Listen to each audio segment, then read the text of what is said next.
आइए हम क्लास 9 के चैप्टर 3 का बचा हुआ क्वेश्चन आंसर इस पार्ट में पूरा कर लेते हैं। पहला क्वेश्चन, किसमें अधिक परमाणु होंगे, 100 ग्राम सोडियम अथवा 100 ग्राम लोहा। तो इस क्वेश्चन में है कि दोनों की मात्रा बराबर ली गई है सोडियम और लोहे में। सबसे पहले हम सोडियम का निकालेंगे। सबसे पहले हम सोडियम का परमाणु संख्या निकालेंगे। सोडियम के दिए गए द्रव्यमान 100 ग्राम है और सोडियम का मोलर द्रव्यमान 23 है। तो अवोगाड्रो संख्या जो हम सभी को ज्ञात है, परमाणुओं की संख्या वही निकालना है। अतः परमाणु की संख्या equal to mass by molar mass into Avogadro संख्या। तो यहाँ दिया गया मास जो है 100 है और मोलर मास 23 है और एवोगाड्रो संख्या 6.022 इंटू 10⁻23 है। इस तरह इसको सॉल्व करने पे 26.18 10⁻23 परमाणु ऑफ सोडियम प्राप्त होगा। अब हमें लोहा का ज्ञात करना है परमाणुओं की संख्या। तो लोहा का भी 100 ग्राम दिया गया और लोहा का मोलर द्रव्यमान 56 है, 56 है। अवोगाड्रो संख्या N0 equal to 6.022 into 10⁻23। Fe के परमाणुओं की संख्या n equal to 8, n equal to m/m into N0।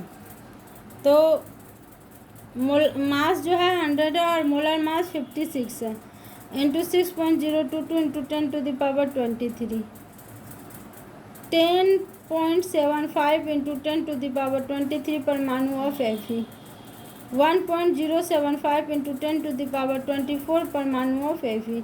इस तरह हमें 1.075 इंटू 10⁻24 परमाणु ऑफ Fe का प्राप्त होता है। अब हम दोनों को कंपेयर करेंगे। यहाँ सोडियम का है, यहाँ Fe का 1 है और सोडियम का 2। इसका मतलब ये हुआ कि सोडियम में परमाणु की संख्या लोहे से अधिक है।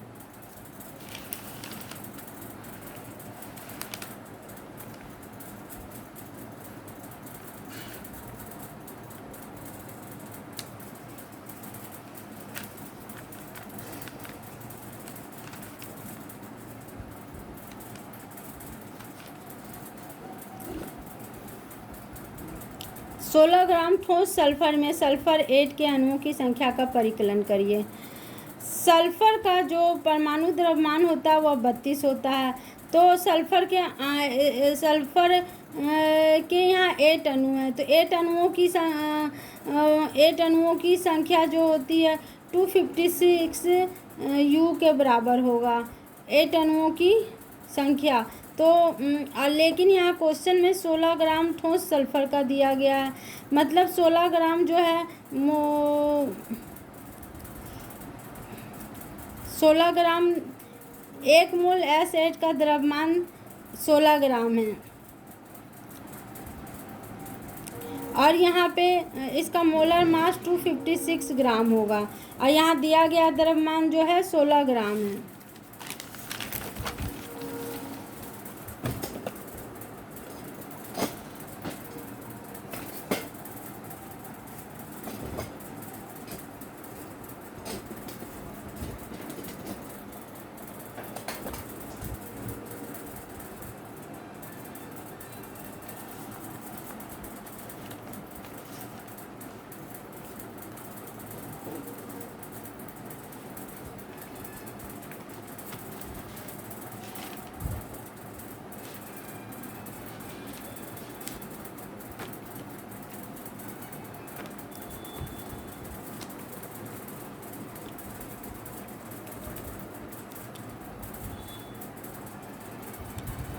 अब जो है हमें सल्फर की मोल की संख्या निकालनी है।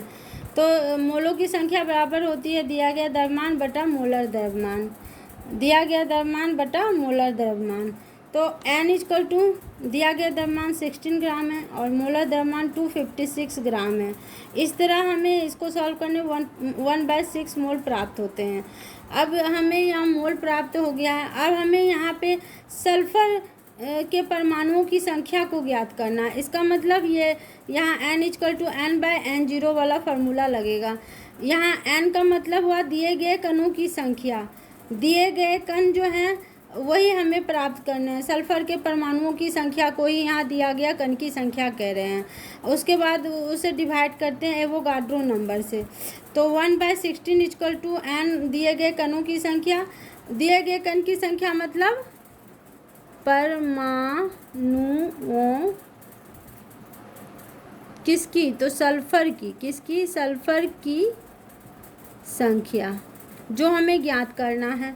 उसके बाद इसे एवोगाड्रो नंबर से डिवाइड करते हैं।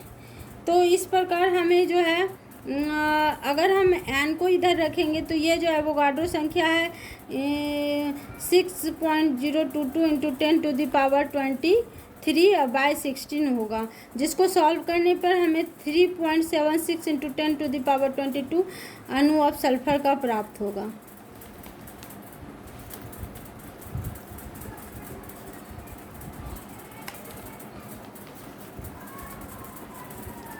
0.051 ग्राम Al2O3 में Al+3 आयन की संख्या का परिकलन कीजिए। संकेत: किसी आयन का द्रव्यमान उतना ही होता है जितना कि उस तत्व के परमाणु द्रव्यमान का होता है। Al+3 आयनों की संख्या जो है यहाँ Al का मोलर मास 27U है। अब Al के आयनों की संख्या निकालने के लिए हमें Al2O3 का दिया गया द्रव्यमान बटा मोलर द्रव्यमान करना होगा।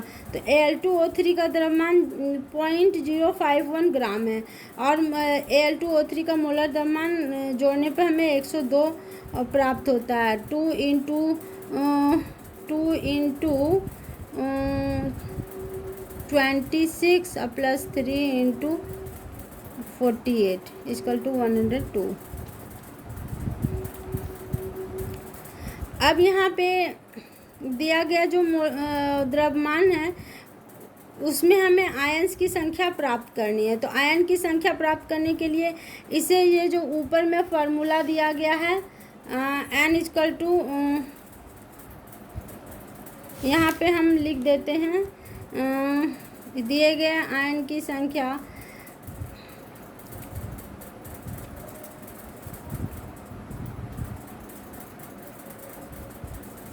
n/n0 इंटू 6.022 इंटू 10⁻23 संख्या बराबर ये फार्मूला लगेगा।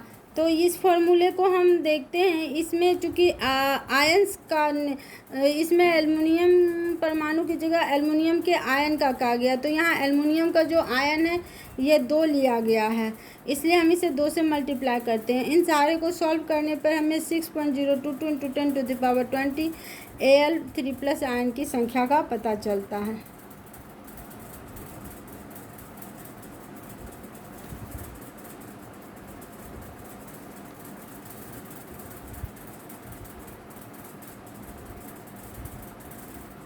Al का एल्युमिनियम का परमाणु द्रव्यमान जो है वह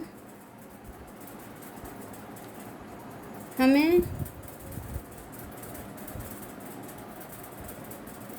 26 ही लग रहा है।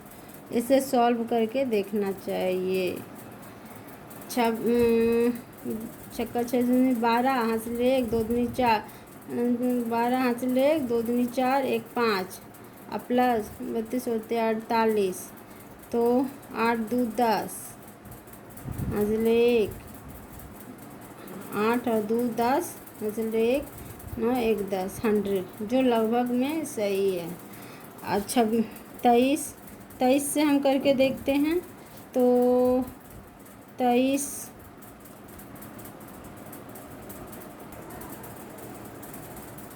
आइए निम्न का द्रव्यमान हम कैलकुलेट करते हैं। 1 मोल नाइट्रोजन परमाणु n का मोलर द्रव्यमान 14 होता है। तो द्रव्यमान = मोलर द्रव्यमान इंटू मोलों की संख्या। तो द्रव्यमान को स्मॉल m से सूचित करते हैं, कैपिटल M से मोलर द्रव्यमान और मोल की संख्या को स्मॉल m से। तो इस तरह हमें 1 मोल नाइट्रोजन का द्रव्यमान 14 ग्राम प्राप्त होता है।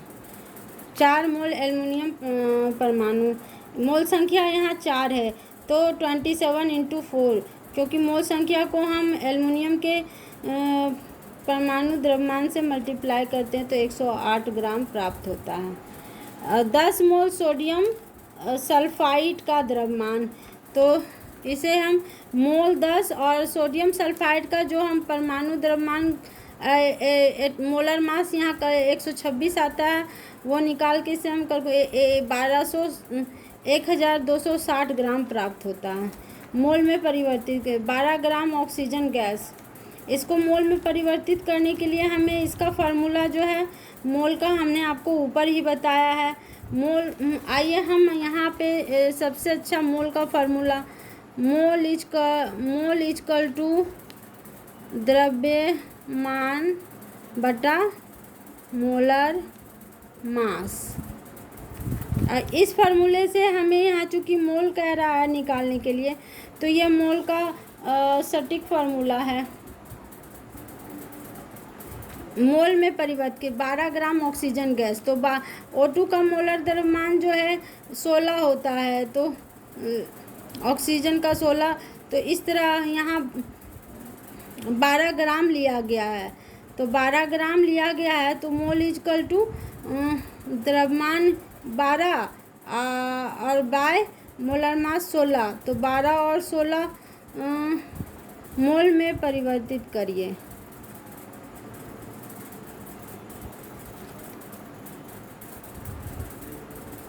द्रव्यमान इसको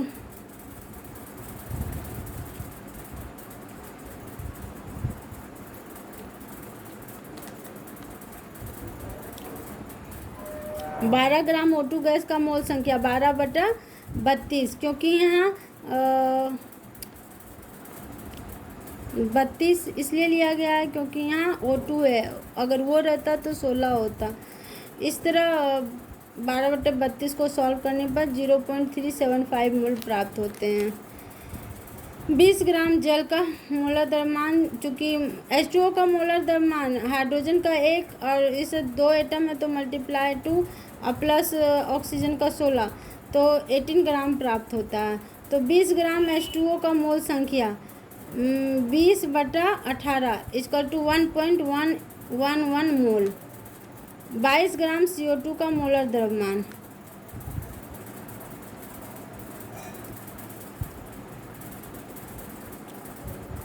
CO2 कार्बन का 12 + 2 × 16 equal to 44 gram.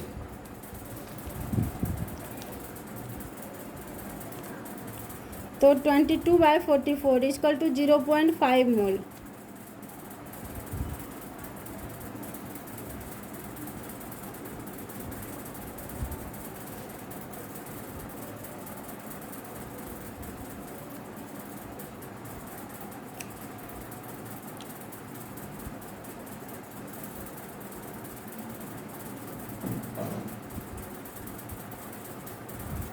Zero 0.2 mole oxygen परमाणु।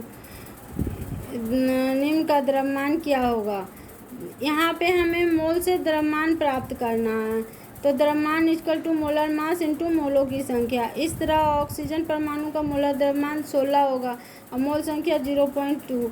इस तरह हमें मोल का द्रव्यमान 16 को 0.2 से मल्टीप्लाई करें 3.2 ग्राम। जल अणु का मोल 18 ग्राम, मोल संख्या 0.5, तो 0.5 मोल अणु का द्रव्यमान बराबर होता है मोलर मास इंटू मोल की संख्या। इस तरह 9 ग्राम प्राप्त होता है।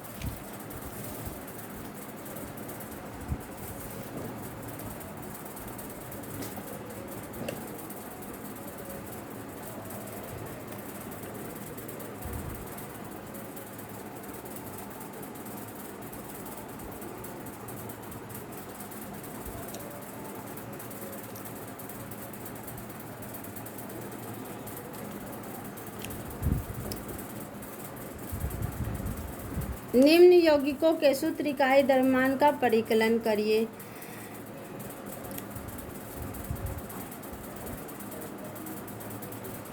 ZnO Na2O एवं K2CO3 दिया गया है। Zn का परमाणु द्रव्यमान 65U, सोडियम का परमाणु द्रव्यमान 23U, पोटासियम का परमाणु द्रव्यमान 39U, कार्बन का परमाणु द्रव्यमान 12U एवं ऑक्सीजन का परमाणु द्रव्यमान 16U है।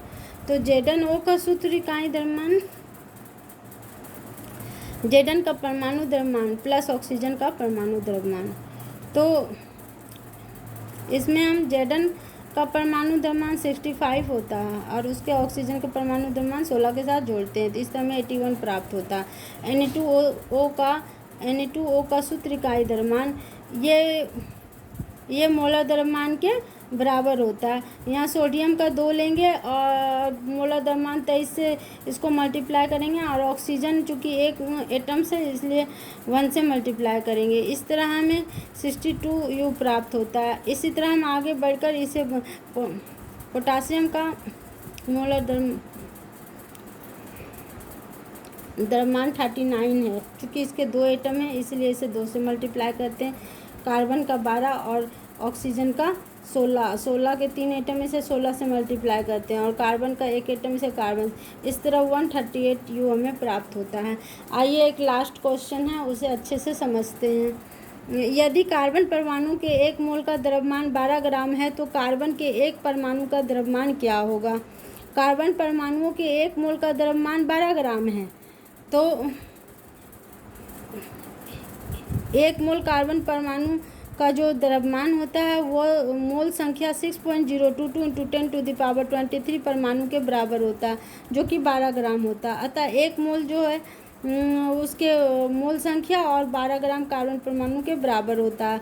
तो हम कार्बन का 1 परमाणु का द्रव्यमान निकालने के लिए हम इसका दिया गया द्रव्यमान ग्राम में बटा मोल संख्या से इसे एवोगाड्रो नंबर से डिवाइड करते हैं। इस तरह हमें 1.99 10⁻⁻23 ग्राम प्राप्त होता है जो कार्बन के 1 परमाणु का द्रव्यमान है।